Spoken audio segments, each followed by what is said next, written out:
I'm Carol Alexander, Dean of the Graduate School at Trinity, and I'm bringing a devotion from Colossians chapter 1, a verse we know well, verse 15. He is before all things, speaking of Jesus, and in him all things hold together.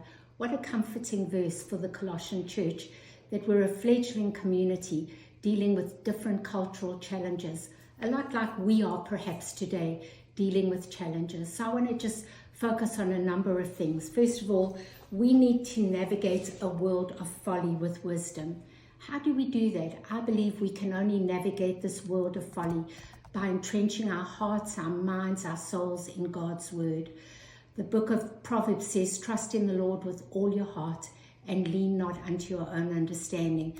This is a day and an age where we really need God's wisdom to lead and to navigate this world and to do what we need to do. We need to navigate a world of pain with lament. I think that's so important. Sometimes we need to just come before God and weep on behalf of what's going on in our world. We navigate it with lament, with sorrow.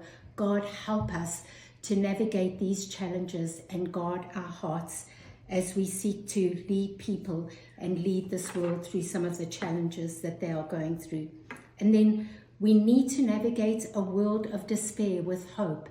Friends, we have a hope-filled gospel. It's a wonderful gospel. It's full of hope. And my heart is filled with hope as we confront different challenges, believing that Jesus can still and still does transform hearts and lives. He's still in the business of bringing people back together, healing relationships, restoring dysfunctional families. Let's navigate our challenges with the hope and the love of Jesus. So what do we need to remind ourselves of? Just 3 things very quickly as I close this devotion.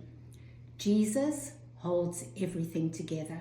Listen, we can think that the White House or that the Kremlin or that the Hague are in control, but they're not. Jesus is. Remember that. He's holding everything together. The circumstances of your leadership, your lives, and your own personal life.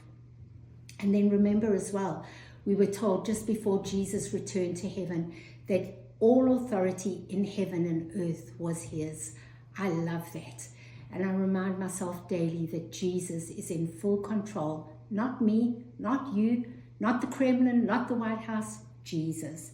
And then finally, and this is probably most importantly, that we are to be his image bearers. In other words, we emanate the love of Jesus into a dying world. We are the ones who show the world the love of Jesus.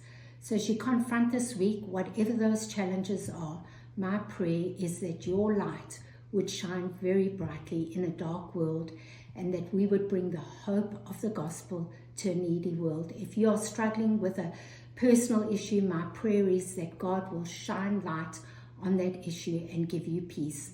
God bless you as you enter this week.